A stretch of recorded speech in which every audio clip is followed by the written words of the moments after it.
Hello and welcome guys. आज हम पढ़ेंगे थ्री फेज लोड के बारे में। अभी तक आपने थ्री फेज पावर सप्लाई के बारे में पढ़ा, अब हम लोड के बारे में पढ़ेंगे।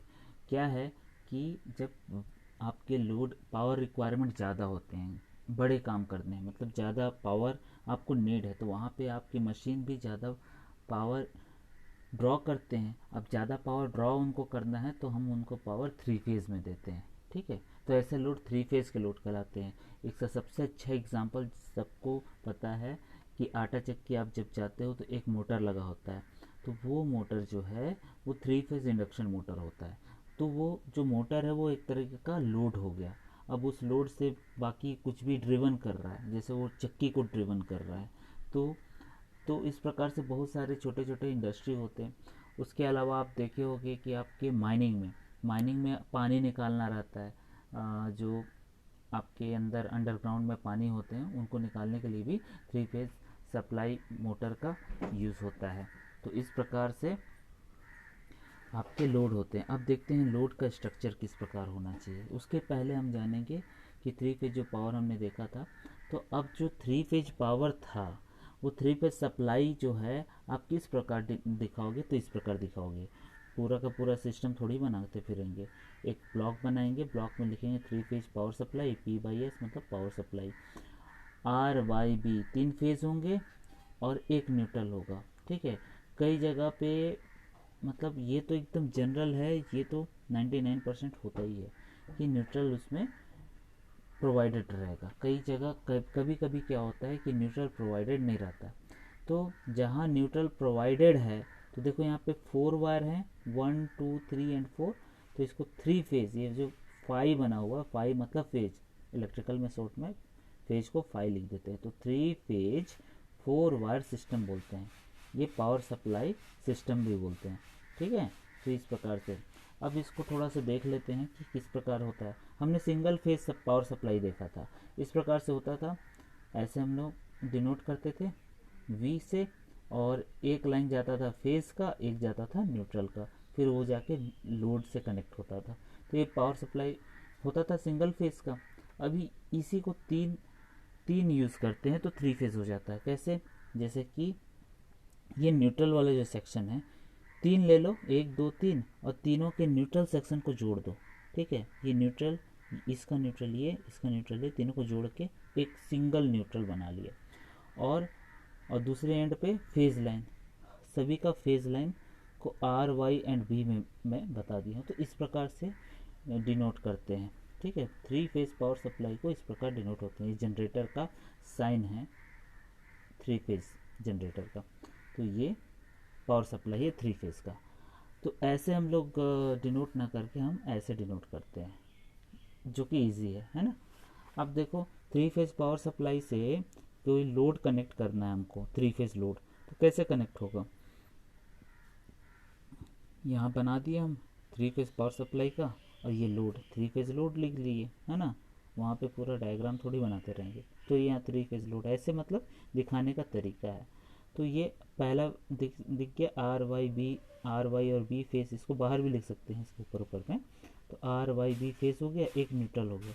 अब न्यूट्रल का ज़रूरत क्यों पड़ता है? देखो, न्यूट्रल जब, देखो लोड थ्री फेज लोड दो टाइप के होते हैं, एक में न्यूट्रल का यूज होगा, एक में नहीं होगा, आगे अभी जस्ट देखने वाले हैं। तो ये जो न्यूट्रल है ना, वो रिटर्न पाथ होता है, हमेशा जानो रिटर्न पाथ। ये जितने करंट जाते हैं ना, उसके रिटर्न पाथ के लिए यूज़ होता है। तो अभी इसका ज़रूरत है नहीं, बस इतना जानो कि करंट का direction supply to load flow होता है आर वाई एंड बी में, और न्यूट्रल में वापस जाता है, तो रिटर्न पाथ प्रोवाइड करता है। अनबैलेंस कंडीशन पे होता है, इसीलिए इसका ज़्यादातर यूज़ नहीं होता, मतलब ज़्यादा इसका उपयोग नहीं रहता, लगातार उपयोग में नहीं रहता न्यूट्रल लाइन में जो करंट फ्लो होता है।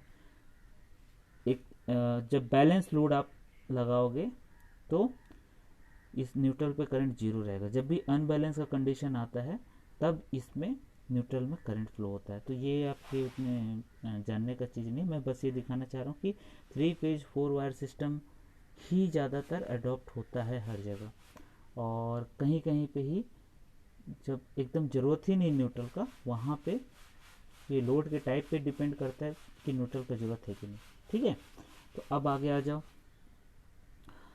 ये देखो, अब जो लोड है, हमारा जो लोड है वो दो टाइप के होते हैं, एक होते हैं स्टार और एक होते हैं डेल्टा। याद कर लो, लोड का कनेक्शन जो कि हमारा थ्री फेज लोड है उसका कनेक्शन दो टाइप का होता है, एक होता है स्टार और एक होता है डेल्टा। जो कि डेल्टा आगे पढ़ेंगे, हम लोग पहले पढ़ रहे हैं स्टार।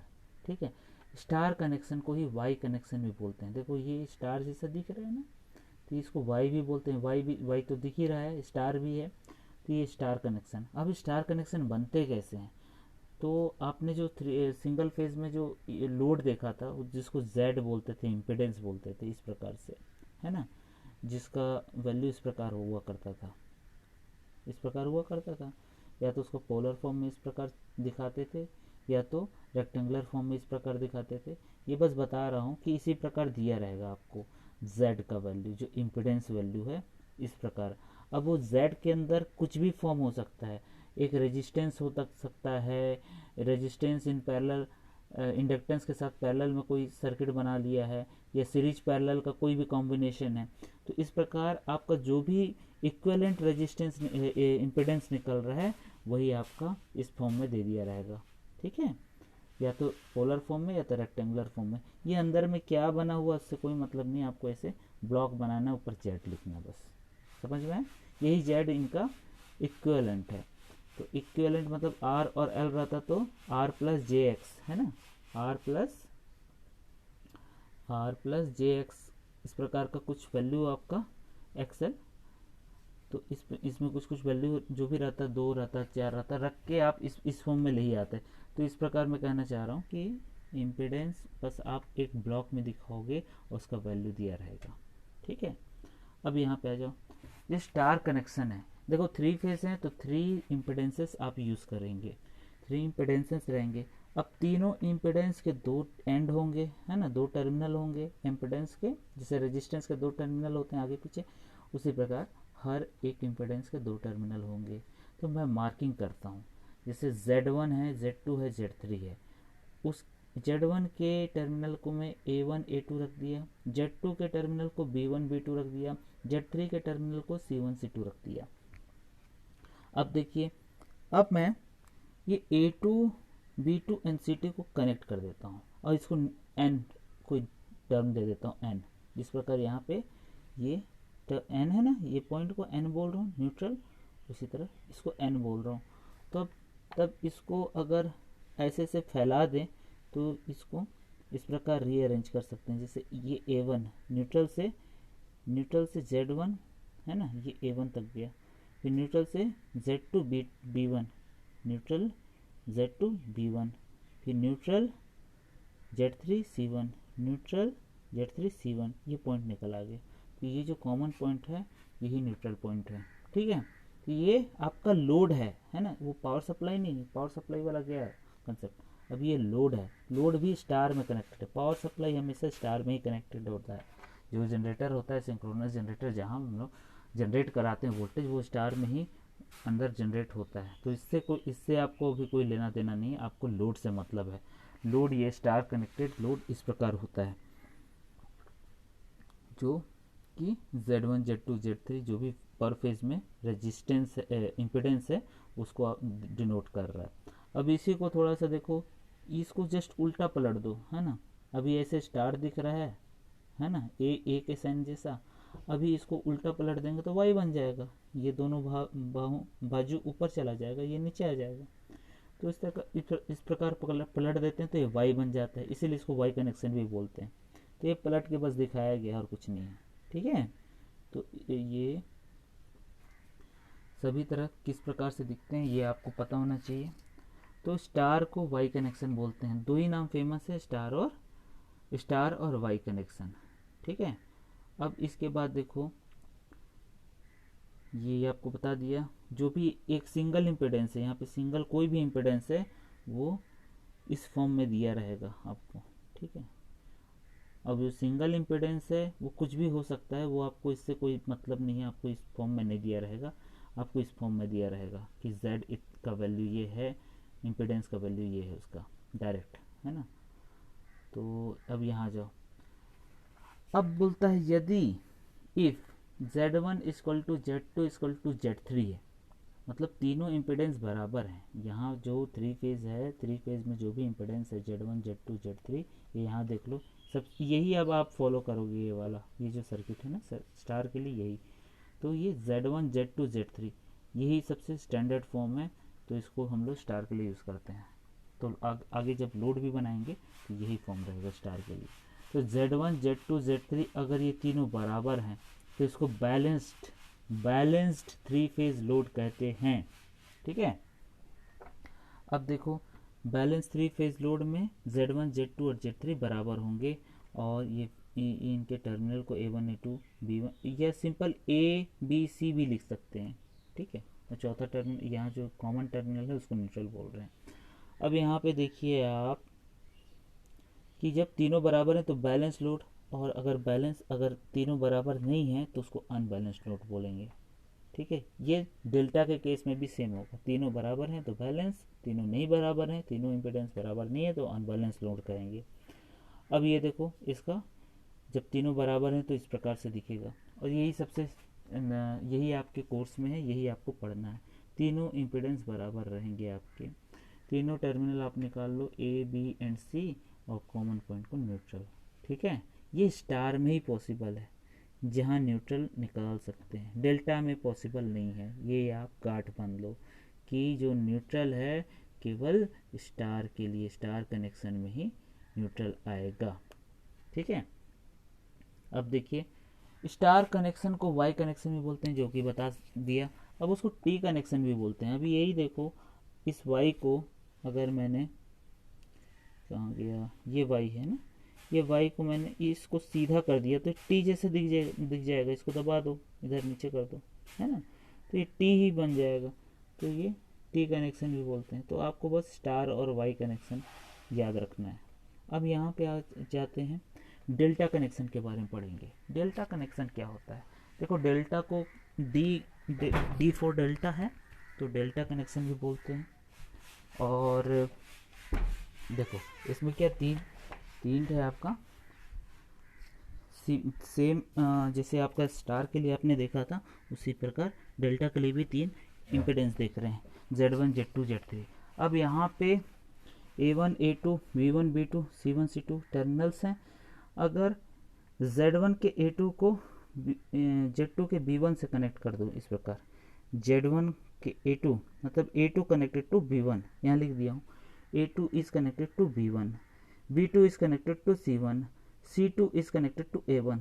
यहाँ देखो A2 is connected to B1, B2 is connected to C1, C2 is connected to A1। तो ये एक डेल्टा कनेक्शन हो गया, समझ में? और A1 B1 और C1 एज इट इज़ रहेंगे। तो ये जो कनेक्शन है इसको डेल्टा कनेक्शन। अब यहाँ पे आपको डेल्टा नहीं दिख रहा है ना, तो आपको डेल्टा देखना है तो आगे आइए दिखाते हैं। यहाँ देखिए अब ये है डेल्टा, आपने कई जगह पढ़ा होगा, इसको डेल्टा बोलते हैं। जो ये त्रिभुज दिख रहा है ये डेल्टा कहते हैं। अब ये किस प्रकार हुआ देखते हैं। ये Z1 था, उसके टर्मिनल A1 और A2 था। A2 का कनेक्शन कर दिया मैंने B1 से, अब B1 B2, ठीक है, ये Z2 के दो टर्मिनल B1 B2, और ये B2 का कनेक्शन C1 से कर दिया, ये B2 का C1 से कर दिया, और Z3 का C1 C2, और C2 का कनेक्शन A1 से ऑलरेडी है। तो ये Z1 Z2 Z3 है, उसके टर्मिनल्स हैं। अब देखो A1 ये था तो A1 ये मैं बाहर निकाल दिया हूँ, इसको C2 नहीं बोलेंगे A1 बोलेंगे। A1 टर्मिनल इस यहाँ पे क्या B1 1 वाले को ही मैं बाहर निकाल रहा हूँ, तो मतलब नाम से दोनों एक ही चीज़ हुए, दोनों कनेक्टेड है, मतलब एक ही पॉइंट है। या तो A2 बोलो या तो B1 बोलो, मैं केवल 1 जिसके साथ 1 लगा है उसी को बोल रहा हूँ। तो B के साथ 1 है तो B1 ये आ गया, यहाँ C1 आ गया, तो ये 3 टर्मिनल आपके निकल गए, समझ में है? अब आगे देखते हैं, यही है आपका स्टैंडर्ड डेल्टा। अब इसमें भी अगर Z1 Z2 Z3 बराबर हैं तो ये बैलेंस कहलाएगा, नहीं तो अनबैलेंस्ड कहलाएगा। अब बोलता है कि चूंकि डेल्टा कनेक्टेड लोड में न्यूट्रल वायर नहीं होता, क्योंकि यहाँ पे देख लो कहीं न्यूट्रल वायर का कहीं कनेक्शन ही नहीं, तीनों पॉइंट हमारा निकल गया लेकिन न्यूट्रल पॉइंट नहीं है, तो ऐसे लोड के लिए 3 फेज 3 वायर पावर सप्लाई से कनेक्ट कर सकते हैं। ठीक है, अब देखो न्यूट्रल एक एक्स्ट्रा आप लगाओगे तो आपको जब ज़रूरत ही नहीं है इस प्रकार के लोड में, कहीं आप कहीं मशीन रख दी है 3 फेज़ मशीन, जो कि जैसे कि कोई कोई भी 3 फेज़ मशीन है जो कि डेल्टा में कनेक्टेड है, लेकिन डेल्टा में कनेक्टेड है तो वहाँ पे न्यूट्रल वायर ले जाने का कोई मतलब है क्या? उतना दूर, अगर बहुत दूर में है 1-2 किलोमीटर है तो न्यूट्रल वायर उसमें लगेगा ही नहीं। तो वहाँ तक जब सप्लाई आप प्रोवाइड करोगे तो न्यूट्रल वायर दोगे ही नहीं, क्योंकि इसका ज़रूरत ही नहीं। तो डेल्टा कनेक्टेड लोड में न्यूट्रल वायर नहीं होता, ये न्यूट्रल पॉइंट नहीं होता, तो न्यूट्रल का ज़रूरत ही नहीं पड़ता। तो ये आप याद रखोगे, डेल्टा के लिए न्यूट्रल पॉइंट नहीं होता, केवल स्टार के लिए होता है। ये आप समझ गए। तो आगे बढ़ते हैं। अब देखो डेल्टा को, ये डेल्टा देखो इसमें इस प्रकार था, इसी को पलट दिया तो इस प्रकार कुछ दिखेगा। अब इस प्रकार दिखने के बाद अगर ये नीचे वाले पॉइंट को थोड़ा मैं खोल दिया, अभी इस प्रकार था उसको थोड़ा सा दूर दूर कर दिया, अभी भी कनेक्टेड ही है। तो ये जो आपको फिगर दिख रहा है, ये किस प्रकार का दिख रहा है? ये एक पाई का प्रारूप में दिख रहा है, पाई जैसे दिख रहा है ना, पाई जो मैथमेटिक का पाई होता है, तो इसे पाई कनेक्शन भी कहते हैं। तो डेल्टा, डी और पाई, ये 3 इसके नाम हैं। आर वाई बी 3 फेज होंगे और एक न्यूट्रल होगा, ठीक है। कई जगह पे, मतलब ये तो एकदम जनरल है, ये तो 99% होता ही है कि न्यूट्रल उसमें प्रोवाइडेड रहेगा। कई जगह कभी कभी क्या होता है कि न्यूट्रल प्रोवाइडेड नहीं रहता। तो जहाँ न्यूट्रल प्रोवाइडेड है, तो देखो यहाँ पे 4 वायर हैं, 1 2 3 एंड 4। तो इसको 3 फेज, ये जो फाई बना हुआ, फाई मतलब फेज, इलेक्ट्रिकल में शॉर्ट में फेज को फाई लिख देते हैं। तो 3 फेज 4 वायर सिस्टम बोलते हैं, ये पावर सप्लाई सिस्टम भी बोलते हैं, ठीक है। तो इस प्रकार से अब इसको थोड़ा सा देख लेते हैं कि किस प्रकार होता है। हमने सिंगल फेज पावर सप्लाई देखा था, इस प्रकार से होता था। ऐसे हम लोग डिनोट करते थे वी से, और एक लाइन जाता था फेज का, एक जाता था न्यूट्रल का, फिर वो जाके लोड से कनेक्ट होता था। तो ये पावर सप्लाई होता था सिंगल फेज का। अभी इसी को तीन तीन यूज़ करते हैं तो 3 फेज हो जाता है। कैसे? जैसे कि ये न्यूट्रल वाला जो सेक्शन है, 3 ले लो, 1 2 3, और तीनों के न्यूट्रल सेक्शन को जोड़ दो, ठीक है। ये न्यूट्रल, इसका न्यूट्रल ये, इसका न्यूट्रल ये, तीनों को जोड़ के एक सिंगल न्यूट्रल बना लिया। और दूसरे एंड पे फेज लाइन, सभी का फेज लाइन को आर वाई एंड बी में मैं बता दिया हूँ। तो इस प्रकार से डिनोट करते हैं, ठीक है। 3 फेज पावर सप्लाई को इस प्रकार डिनोट होते हैं। ये जनरेटर का साइन है, 3 फेज जनरेटर का। तो ये पावर सप्लाई है 3 फेज का। तो ऐसे हम लोग डिनोट ना करके हम ऐसे डिनोट करते हैं, जो कि इजी है ना। अब देखो 3 फेज पावर सप्लाई से कोई लोड कनेक्ट करना है हमको, 3 फेज लोड, तो कैसे कनेक्ट होगा? यहाँ बना दिए हम 3 फेज पावर सप्लाई का, और ये लोड 3 फेज लोड लिख लिए, है ना। वहाँ पे पूरा डायग्राम थोड़ी बनाते रहेंगे। तो यहाँ 3 फेज लोड ऐसे मतलब दिखाने का तरीका है। तो ये पहला दिख गया R Y B, R Y और बी फेस, इसको बाहर भी लिख सकते हैं इसके ऊपर ऊपर में। तो आर वाई बी फेस हो गया, एक न्यूट्रल हो गया। अब न्यूट्रल का ज़रूरत क्यों पड़ता है? देखो न्यूट्रल जब, देखो लोड 3 फेज लोड 2 टाइप के होते हैं, एक में न्यूट्रल का यूज होगा, एक में नहीं होगा, आगे अभी जस्ट देखने वाले हैं। तो ये जो न्यूट्रल है ना, वो रिटर्न पाथ होता है, हमेशा जानो रिटर्न पाथ, ये जितने करंट जाते हैं ना उसके रिटर्न पाथ के लिए यूज़ होता है। तो अभी इसका ज़रूरत है नहीं, बस इतना जानो कि करंट का direction supply to load flow होता है आर वाई एंड बी में, और न्यूट्रल में वापस जाता है, तो रिटर्न पाथ प्रोवाइड करता है। अनबैलेंस कंडीशन पे होता है, इसीलिए इसका ज़्यादातर यूज़ नहीं होता, मतलब ज़्यादा इसका उपयोग नहीं रहता, लगातार उपयोग में नहीं रहता न्यूट्रल लाइन पे जो करंट फ्लो होता है। एक जब बैलेंस लोड आप लगाओगे तो इस न्यूट्रल पे करंट जीरो रहेगा। जब भी अनबैलेंस का कंडीशन आता है तब इसमें न्यूट्रल में करंट फ्लो होता है। तो ये आपके उतने जानने का चीज़ नहीं, मैं बस ये दिखाना चाह रहा हूँ कि 3 फेज 4 वायर सिस्टम ही ज़्यादातर अडॉप्ट होता है हर जगह, और कहीं कहीं पे ही जब एकदम ज़रूरत ही नहीं न्यूट्रल का, वहाँ पे ये लोड के टाइप पे डिपेंड करता है कि न्यूट्रल का ज़रूरत है कि नहीं, ठीक है। तो अब आगे आ जाओ, ये देखो अब जो लोड है, हमारा जो लोड है वो दो टाइप के होते हैं, एक होते हैं स्टार और एक होते हैं डेल्टा। याद कर लो, लोड का कनेक्शन जो कि हमारा थ्री फेज लोड है उसका कनेक्शन दो टाइप का होता है, एक होता है स्टार और एक होता है डेल्टा। जो कि डेल्टा आगे पढ़ेंगे, हम लोग पहले पढ़ रहे हैं स्टार। ठीक है, स्टार कनेक्शन को ही वाई कनेक्शन भी बोलते हैं। देखो ये स्टार जैसा दिख रहा है ना, तो इसको वाई भी बोलते हैं। वाई भी, वाई तो दिख ही रहा है, स्टार भी है, तो ये स्टार कनेक्शन। अब स्टार कनेक्शन बनते कैसे हैं? तो आपने जो सिंगल फेज में जो लोड देखा था जिसको जेड बोलते थे, इम्पिडेंस बोलते थे, इस प्रकार से, है ना, जिसका वैल्यू इस प्रकार हुआ करता था, इस प्रकार हुआ करता था। या तो उसको पोलर फॉर्म में इस प्रकार दिखाते थे, या तो रेक्टेंगुलर फॉर्म में इस प्रकार दिखाते थे। ये बस बता रहा हूँ कि इसी प्रकार दिया रहेगा आपको z का वैल्यू, जो इम्पिडेंस वैल्यू है, इस प्रकार। अब वो z के अंदर कुछ भी फॉर्म हो सकता है, एक रेजिस्टेंस हो सकता है, रेजिस्टेंस इन पैरेलल, इंडक्टेंस के साथ पैरेलल में कोई सर्किट बना लिया है, या सीरीज पैरेलल का कोई भी कॉम्बिनेशन है। तो इस प्रकार आपका जो भी इक्विवेलेंट रेजिस्टेंस इम्पिडेंस निकल रहा है वही आपका इस फॉर्म में दे दिया रहेगा। ठीक है, या तो पोलर फॉर्म में या तो रेक्टेंगुलर फॉर्म में। ये अंदर में क्या बना हुआ उससे कोई मतलब नहीं, आपको ऐसे ब्लॉक बनाना, ऊपर जेड लिखना, बस समझ में है। यही जेड इनका इक्विवेलेंट है। तो इक्विवेलेंट मतलब आर और एल रहता तो आर प्लस जे एक्स, है ना, आर प्लस जे एक्स, इस प्रकार का कुछ वैल्यू आपका एक्सएल। तो इसमें कुछ कुछ वैल्यू जो भी रहता है, दो रहता है, चार रहता है, रख के आप इस फॉर्म में ले ही आते हैं। तो इस प्रकार मैं कहना चाह रहा हूँ कि इम्पिडेंस बस आप एक ब्लॉक में दिखाओगे और उसका वैल्यू दिया रहेगा। ठीक है, अब यहाँ पे आ जाओ। ये स्टार कनेक्शन है, देखो थ्री फेज है तो थ्री इम्पिडेंसेस आप यूज़ करेंगे, थ्री इम्पिडेंसेस रहेंगे। अब तीनों इम्पिडेंस के दो एंड होंगे, है ना, दो टर्मिनल होंगे इम्पिडेंस के, जैसे रेजिस्टेंस के दो टर्मिनल होते हैं आगे पीछे, उसी प्रकार हर एक इम्पिडेंस के दो टर्मिनल होंगे। तो मैं मार्किंग करता हूँ, जैसे Z1 है, Z2 है, Z3 है। उस Z1 के टर्मिनल को मैं A1 A2 रख दिया, Z2 के टर्मिनल को B1 B2 रख दिया, Z3 के टर्मिनल को C1 C2 रख दिया।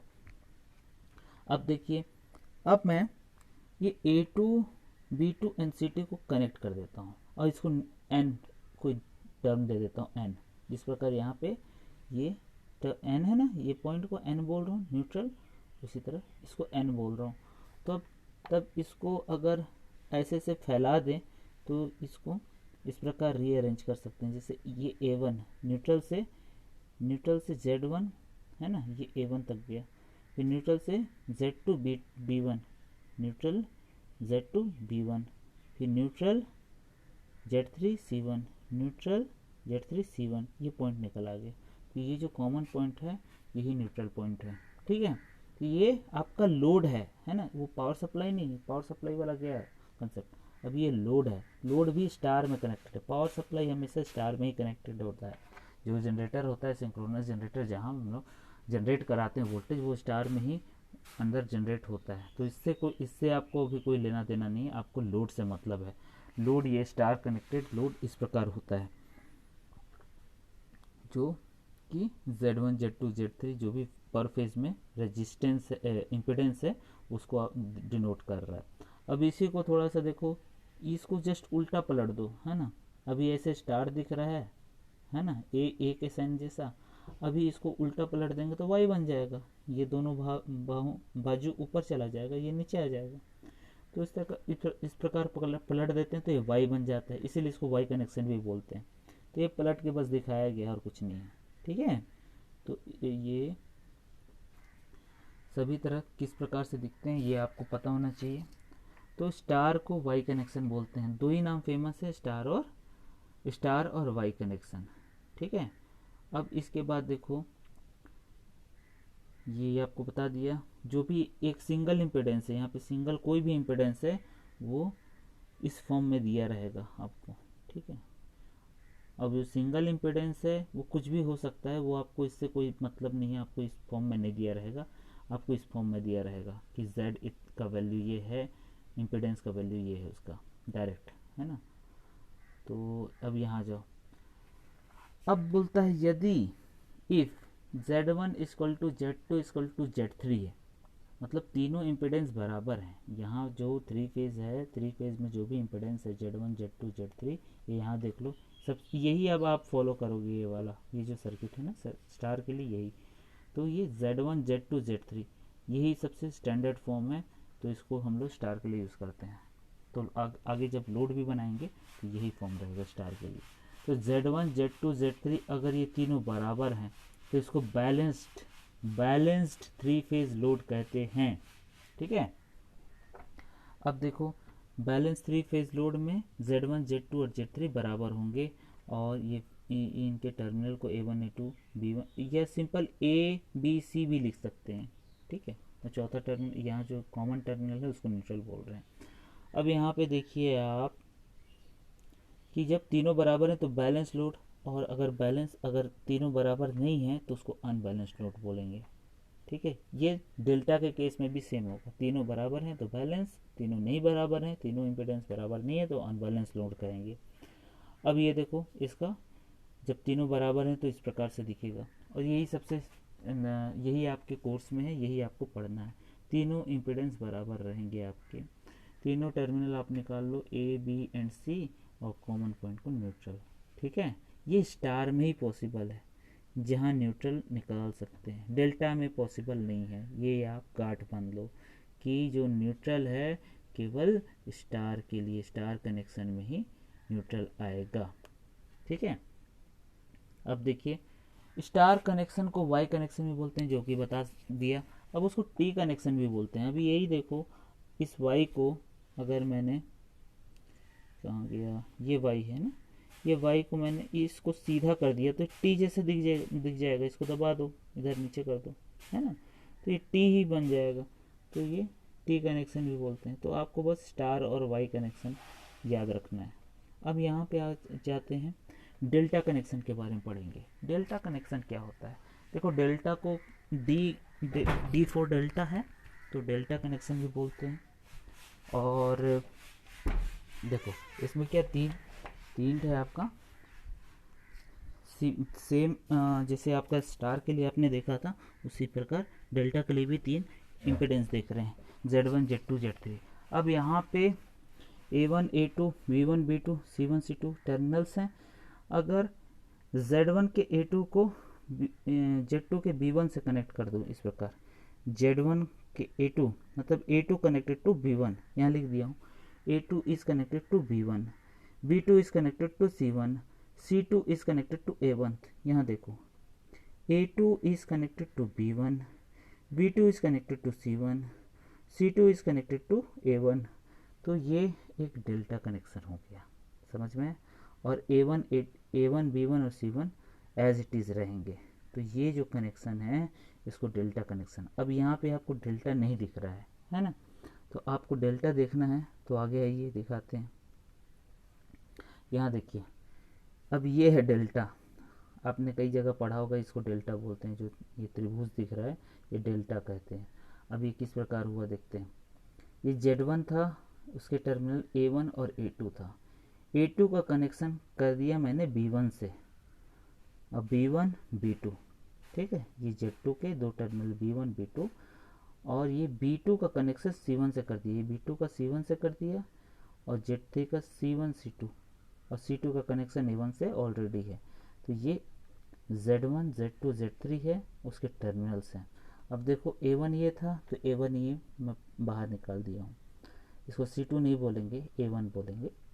A1 टर्मिनल, इस यहाँ पे क्या B1 1 वाले को मैं बाहर निकाल रहा हूँ, तो मतलब नाम से दोनों एक ही चीज़ हुए, दोनों कनेक्टेड है, मतलब एक ही पॉइंट है, या तो A2 बोलो या तो B1 बोलो।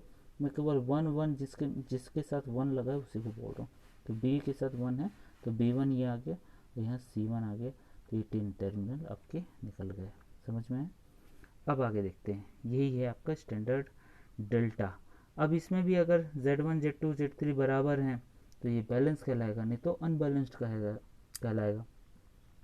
अब बोलता है कि चूंकि डेल्टा कनेक्टेड लोड में न्यूट्रल वायर नहीं होता, क्योंकि यहाँ पे देख लो कहीं न्यूट्रल वायर का कहीं कनेक्शन ही नहीं, तीनों पॉइंट हमारा निकल गया लेकिन न्यूट्रल पॉइंट नहीं है, तो ऐसे लोड के लिए 3 फेज 3 वायर पावर सप्लाई से कनेक्ट कर सकते हैं। ठीक है, अब देखो न्यूट्रल एक एक्स्ट्रा आप लगाओगे तो आपको जब ज़रूरत ही नहीं है इस प्रकार के लोड में, कहीं आप कहीं मशीन रख दी है थ्री फेज़ मशीन, जो कि जैसे कि कोई कोई भी थ्री फेज़ मशीन है जो कि डेल्टा में कनेक्टेड है, लेकिन डेल्टा में कनेक्टेड है तो वहाँ पे न्यूट्रल वायर ले जाने का कोई मतलब है क्या? उतना दूर, अगर बहुत दूर में है, 1-2 किलोमीटर है, तो न्यूट्रल वायर उसमें लगेगा ही नहीं। तो वहाँ तक जब सप्लाई आप प्रोवाइड करोगे तो न्यूट्रल वायर दोगे ही नहीं, क्योंकि इसका ज़रूरत ही नहीं। तो डेल्टा कनेक्टेड लोड में न्यूट्रल वायर नहीं होता, ये न्यूट्रल पॉइंट नहीं होता, तो न्यूट्रल का ज़रूरत ही नहीं पड़ता।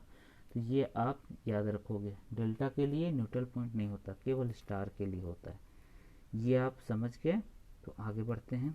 अब देखो डेल्टा को, ये डेल्टा देखो इसमें इस प्रकार था, इसी को पलट दिया तो इस प्रकार कुछ दिखेगा।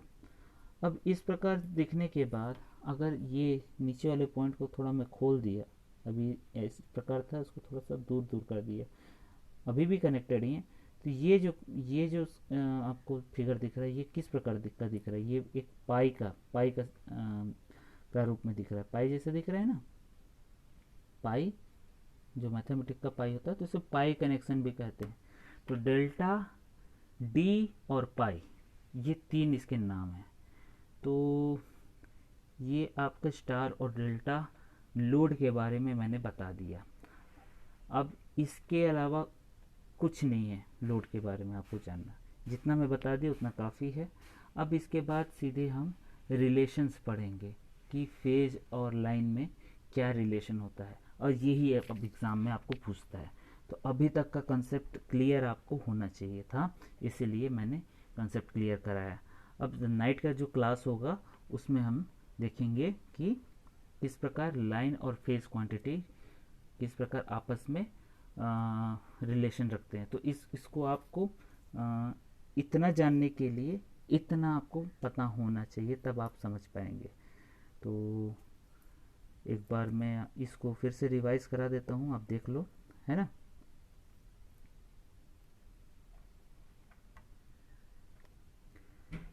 ठीक है, थैंक्स फॉर द